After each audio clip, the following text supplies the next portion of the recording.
Welcome to the Own It Powercast, the place to be when you get serious about making big changes and accelerating growth in your life and in your relationships. Finally create the life you've always wanted, living life on your own terms. Learn how to take your fear and turn it into powerful choices that will create sustained change. Now your host, Mary Baker. Hey everyone, welcome back to the Own It Powercast, the place to come to get what you need to move yourself forward. Hey, it's Mary Baker and welcome to episode 229, The Power of I, Expressing Needs Without Apology. Well, welcome back to this month, which is all about not wants but needs. And we've been talking about how to identify what we need, how to validate our needs for ourselves, how to not act them out, and how to honor them in healthy ways instead. Well, a big part of that process is almost one of the harder parts, I think, and that is learning how to express them in healthy ways, without acting out, without expecting someone else to guess that we're hurting or that we need something. The rescue of sorts that we might have been relying on in the past without even realizing it. You know, doing the big sigh and hoping the other person asks us what's wrong or what they can do to help us. And although it's great to be checked up on, I'm not saying there's anything wrong with that, we should check in with each other. My point is, we are ultimately responsible for our own needs and for putting them out there and not expecting others to do that emotional work for us. But that's why I think they go hand in hand with boundary work and communication. And today we're going to get into some of that. But before we do, speaking of needs, just released the needs module in the course, and it is rocking and rolling. I am loving seeing the progress that the students are making so far, and just how even just being a quarter way into the work, they're telling me they're feeling like the work is really helping them to become so much more self-aware. So that is wonderful to know. If you want a part of that, jump in now. Grab the link in the show notes. Go in there. If you have any questions, just contact me. But get in there now before prices go up. All right, so let's get into the intertwining of expressing needs and healthy boundaries. Expressing needs and setting boundaries, I think, are so deeply connected when it comes to healthy communication in our relationships and taking care of ourselves in our relationships. Understanding and navigating this interconnection, I think, is so crucial if we want to build and maintain positive connections with people. All right, so let's look at some of the ways that this plays out.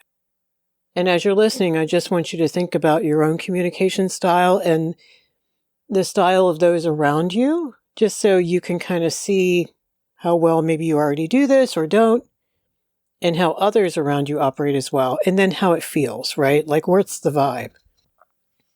I call it negotiating needs a lot of times when I work with relationships, when I help people figure out this basic skill that we were supposed to learn in childhood, and a lot of people did not.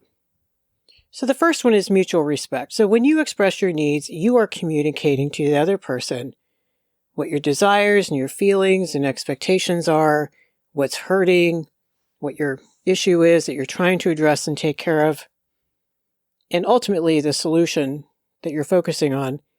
And by doing so, you're kind of inviting respect for your feelings and acknowledging your own validity in the relationship. Now that's a big deal. And those of you who are in relationships right now where the other person is just a little self-focused, maybe self-centered, maybe immature, can't meet those needs, you know what I'm talking about. When it comes to respect, there need to be boundaries. So boundaries define what is acceptable and comfortable for you and what isn't.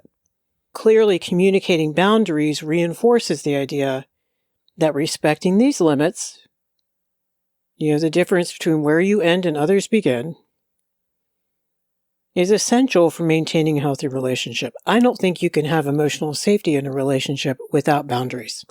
When we express our needs and we set boundaries, I think they both contribute to Establishing and maintaining, which is the harder part, mutual respect in a relationship for both of you.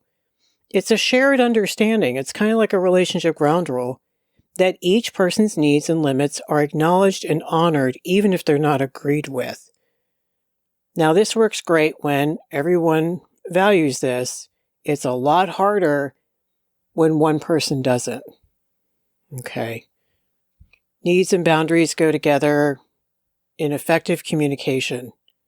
Good, healthy communication when we express our needs means we're doing it clearly and assertively, making sure our message is understood. We're not being vague. We're not beating around the bush. We're not telling a story. Right? We're boiling it down to, hey, I just need your help tonight. Do you think you can do that?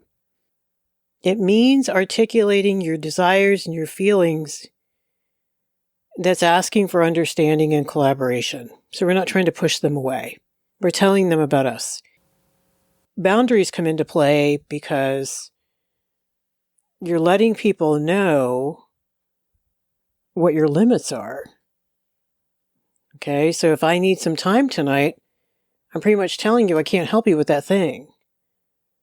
Do you see how that's needs and boundaries are interconnected like that? You can't talk about one without talking about the other, kind of. So you don't expect them to read your mind or guess or necessarily anticipate what you need or when you need it. It would be lovely for them to be able to do that, but we can't put that responsibility on them. I know it feels great if someone who knows you and loves you sees the look on your face, knows what kind of day you had, and said, hey, do you just want to do carry out? You look like you're not up for cooking. And that's great when we can do that for one another, but that should be value added, not the expectation. The expectation is you look at them and say, I don't know if I'm up for cooking tonight. And then you guys can negotiate that up. Both expressing needs and setting boundaries rely heavily on communicating in a healthy way, because when it's done well, I think it promotes a healthy dialogue that helps us understand, support, and respect each other. And it ties into personal empowerment. Expressing needs, I think, is an act of self-advocacy, asserting your right to have your desires and your feelings acknowledged and addressed. I think it's necessary for confidence because it empowers you to take an active role in your relationship, ensuring your needs are considered and valued. Because when we put, and you've heard me say this millions of times here, our power out there, when we give it to others to assume what we need, to be in the mood to meet our need, to even see what we need, that's really dangerous. You can't feel empowered and give other people the power in your life over you. Setting boundaries, I think, is also a very empowering act because it helps you establish your healthy autonomy in a relationship. And it is defining what is acceptable for you and what isn't. And it ain't about anybody else. It communicates that you have a say as well in how you're treated and what you're comfortable with in the context of the relationship. That's a big deal. Think about what I just said. What is acceptable for you and what isn't. And that you have a say in how you are treated and what you're comfortable with. And only you get to decide that. So the interconnection here is that empowerment is gained through both expressing our needs and setting boundaries at the same time. So together they create a foundation, I think, of personal agency and self-respect, self-trust, self-love. I see it as everyone is in a place of choice, and you've heard me say that before. Because other people can either respect or disrespect us. But there are consequences if they, for whatever reason, can't respect what we need. There are also many benefits of trying to compromise and honor what we need while still honoring their own. That's why I call it negotiating needs. And we can't talk about all of this without talking about building emotional and functional trust in a relationship. When you express your needs with emotional honesty, I think you contribute to a foundation of trust in your relationships. Others are going to be more likely to trust you because they perceive transparency and they see the authenticity in your communication. You're telling them about you. You let go and they can be wherever they need to be. Again, a place of choice. And then you guys can negotiate. That ball can go back and forth. Boundaries comes into play here with what I just said, because clearly defined boundaries create safety and predictability in a relationship. Trust is built when people consistently respect and adhere to each other's boundaries. They don't have to think they're fabulous, but they respect them, and they have their own. In close relationships, my hope is that they have a shared set of values around what are healthy boundaries and why they should be there. When you have the rules of the board game down, you can play the game instead of fighting about what the rules are. Oftentimes in relationships, when I've worked with them, they're reading from different dictionaries, and the first thing to do is find a healthy dictionary that everyone can read from, meaning we agree that healthy separateness is a good thing. We agree that we shouldn't tell people what to think and feel and need, that kind of thing, that kind of dictionary. So trust is such a foundational piece and a common thread between expressing needs and setting boundaries, because it creates reliability and safety and consistency.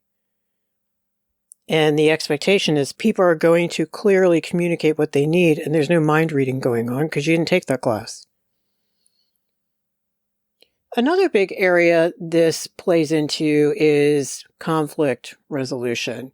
So when we openly express our needs, I think it provides an avenue for addressing potential sources of conflict before it gets out of hand and really escalates.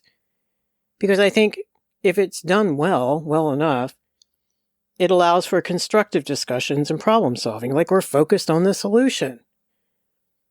It's also going to be less likely that you're going to misunderstand each other, and there's not going to be any innuendo or vague stuff there. It's very clear, it's very specific, and it's very direct, which is very vulnerable, which is why people have a hard time doing it.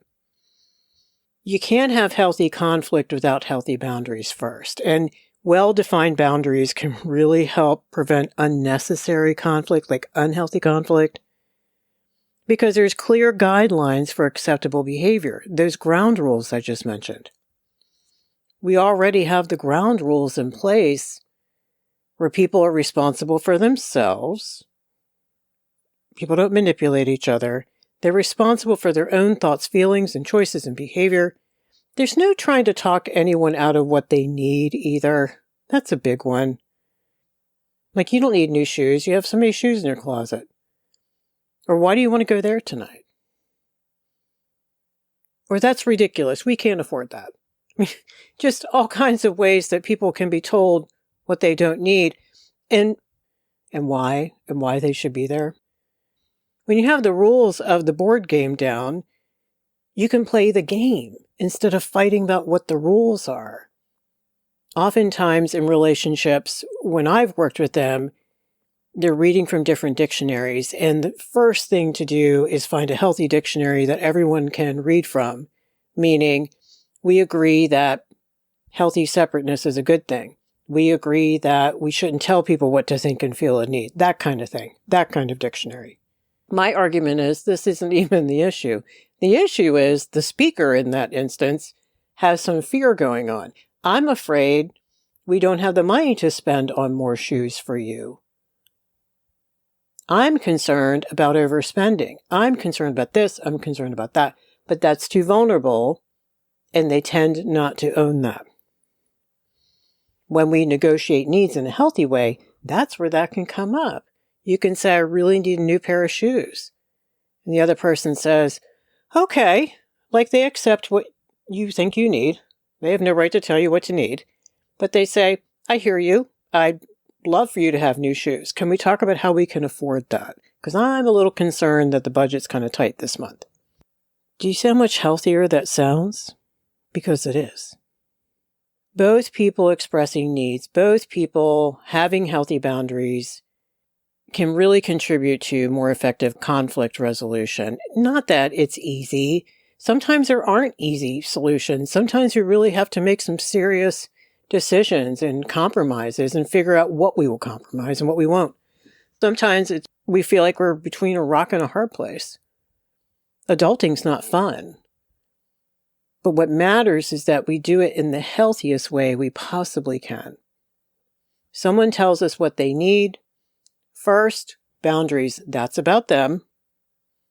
Do the who owns what, right? That's about them. No matter what I think about that, that's about them, that's theirs. And if I want them to respect what I say I need, I really need to think about showing them respect around what they say they need. So this all sounds great and wonderful, but what makes it hard? Like if it wasn't challenging, we'd all would do it every day, all day, and not even think twice about it. So what are some things that people face when it comes to asking for what they need? Well, the big one is fear, right? Fear is going to get in the way of us asking for what we need and hearing what other people need as well. So it's like navigating a maze of feelings and worries. And one common hurdle is the fear of sounding needy or bothering others. I hear this all the time from clients. There's this worry that they might be a burden or that their needs aren't as important as someone else's. And that's where I stop them and say, okay, first things first. You're not a burden to people unless you don't take responsibility for yourself. Now, if someone's in ICU, you just probably don't bring your stuff to them at that moment. But I'm not talking about those acute situations. I'm talking about every day, right? And they're in a place of choice. Remember the boundary work. See, that's why we have to do detachment and boundary work to do this. This belief that we're a burden, like automatically thinking that before we've even talked to this person, comes from growing up in a family with very blurred lines between what was yours and what was theirs. There's no detachment or boundaries, so of course you would struggle to not feel responsible for their feelings, for what they might have to do, change, decide in order to choose to meet your need. So there's this taking responsibility for other people's feelings, other people's reactions, other people's fill in the blank. And you can't take care of your needs and take care of their responses at the same time. You just can't. You can think about it. You can certainly consider it. You can think of what is ethical, what would be mean and uncaring. That person's in the hospital, well then yeah. Or, maybe they're not in a good headspace today. Maybe I'll wait till tomorrow. Yes, we take things into consideration, but we can't take responsibility for them. Only to them. That's where detachment comes in. That's not about you. That's about them. That's their choice. They get to decide for themselves whether they can hear you and whether they can honor your need or not, or maybe negotiate something out with you. Another big challenge is that fear of rejection. That icky feeling when we think someone might say no. For some people, it can actually bring up a lot of shame and terror. And I want to honor that. That's no joke. There's a continuum of this yuck. And you can be anywhere on that continuum and it's normal. It's like doing this little dance with vulnerability when you start practicing this. And speaking of vulnerability, that's another challenge because it's really tough to open up and show our true selves, to admit we have needs at all. If you have a history where the big people in your life let you down in very big ways. Even if they didn't mean to, even if, let's say, you had a parent be sick or ill most of your life, that's not their fault, or they died suddenly when you were young. Not their fault, but the net effect is the net effect. People couldn't be there for you. Maybe you had parents who were not so emotionally mature, shall we say. Well, they're not going to be able to meet all your needs, especially not under stress. They might really just have reacted to you and say, can you just ask me later? Or why do you need that right now? I'm trying to make dinner. Any response that feels rejecting to a child is going to be tough. I'm not talking about indulging a kid, just saying, I understand, honey, you really like a cookie. You just need to wait till after dinner and then we can talk about it.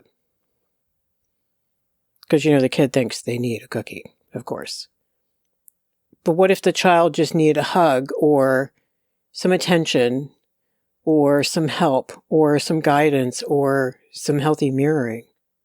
So, in essence, you get the picture. If people let you down in big ways, you have that experience in your subconscious. And it's going to be really hard to want to put yourself out there. Asking for what you need is very vulnerable. And one more thing I want to say around that is about identity. So it's not just the rejection of your need. If you had other things got messed up growing up, it could be a rejection of you. That's what it can feel like, as crazy as that sounds. Like there's something wrong with you for needing that. That's why I made those little comments earlier about what can happen in those situations. So the kid gets the vibe like, what's wrong with you? Why are you asking me that? Or what's wrong with you? You don't need that. In other words, don't trust yourself. Don't trust what you think you need. So the damage goes deeper.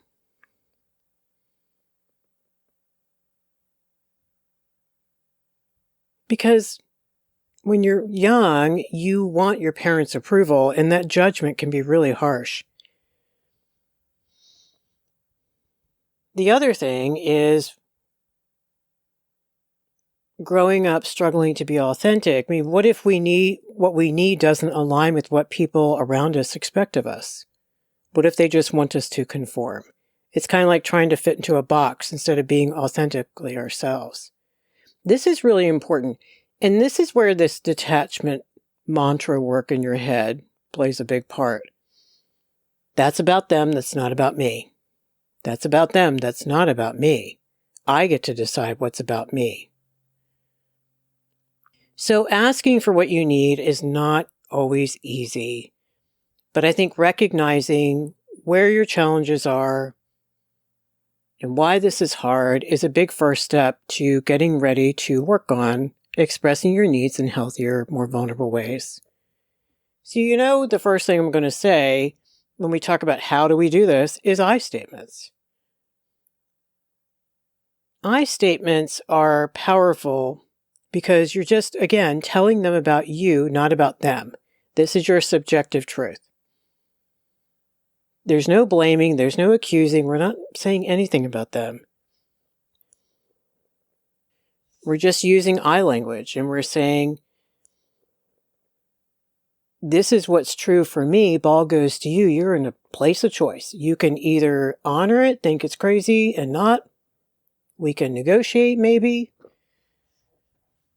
Everyone's choosing. But also everyone is abiding by the boundaries, right? So instead of saying you never help with the chores, you say, look, I feel really overwhelmed with the household chores and I really appreciate some help. Can we discuss how we can share these responsibilities? See the embedded need and boundary? The boundary is, I'm not doing all this by myself. The need is, I'd like you to partner with me.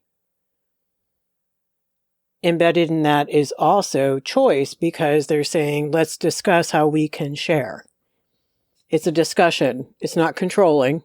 It's a discussion between two equal partners. Instead of saying, you always interrupt me when I'm talking. Say, I've noticed that I feel frustrated when I'm interrupted, and I really appreciate if we could take turns speaking and listening to each other. So you're telling the other person how it makes you feel. Ball goes to them. Is that what they want? Do they want to be that person who's so compulsive they can't stop interrupting you? Then they think about how they feel when they're interrupted. So they're in a place of choice. Instead of saying, you make me feel ignored, Say, I've been feeling a little overlooked lately, and it would mean so much to me if we could spend some quality time together and connect. That was solution focused. But the boundary is in there. Can we spend some time together? So you're asking the other person to make some hard choices on their end to have time with you, to make time for you. Instead of saying, you never consider my opinions. Say, I've noticed I feel a little left out of the decision-making sometimes. Can we find a way to discuss and consider each other's opinions more regularly? Where's the boundary embedded in that? I want to be included. This is not okay. But it was very solution-focused the way it was expressed. And it's also asking the other person, are they up for that? Can they do that? Are they willing to do that? Instead of saying, you're always late and it's so disrespectful. Say, I'm feeling a little frustrated when plans start later than expected. Can we work together to find a way to be more punctual in the future? Instead of saying, you don't appreciate my efforts. Say, I've been putting a lot of effort into this thing and I really love some acknowledgement or feedback. It's very important to me.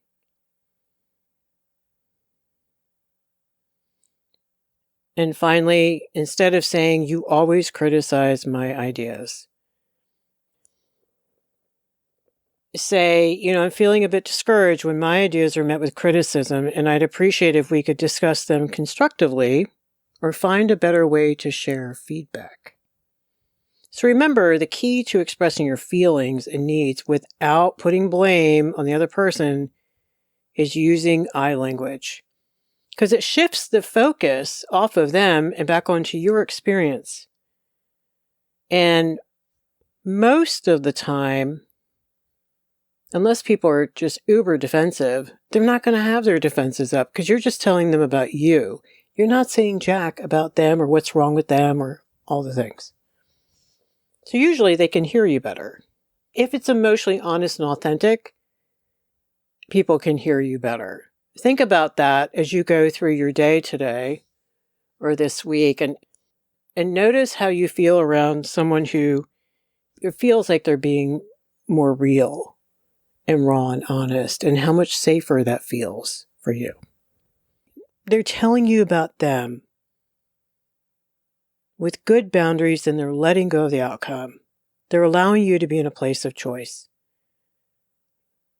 They're allowing you to choose for yourself, and they're choosing for them. Each of you is owning your choices, all the pieces, the bennies, the consequences. This is the who owns what. So in order to work on expressing needs, we have to work on boundaries pretty much at the same time, which I know sounds overwhelming, but for some reason it isn't, because they go hand in hand. All right, so today we got into the connection between expressing our needs in healthy ways and setting boundaries in our relationships. We looked at what makes it hard, like what are the challenges that many of us face when it comes to asking for what we need, and navigating that maze of fears and worries and assumptions that get in the way of us doing this. We looked at some examples of using an I statement and being solution focused. And we talked about how needs and boundaries together, if done well, can foster mutual respect,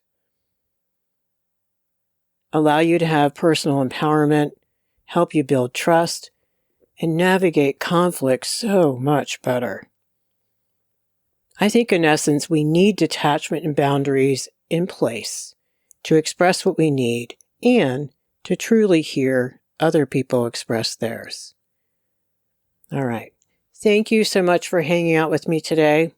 I hope you got something you can take with you this week and think about, marinate in, and work on or continue to work on. Hit the link in the show notes if you want to check out the course or join the Facebook group. I'm doing Facebook Lives every Wednesday evening at 7 p.m. Eastern. Those are really great. People get in there and they do the work. If you want the newsletter, check it out at ownitpowercast.com or message me and I'll get one out to you. All right. Pay it forward. Keep focusing on you, and I'll see you next time.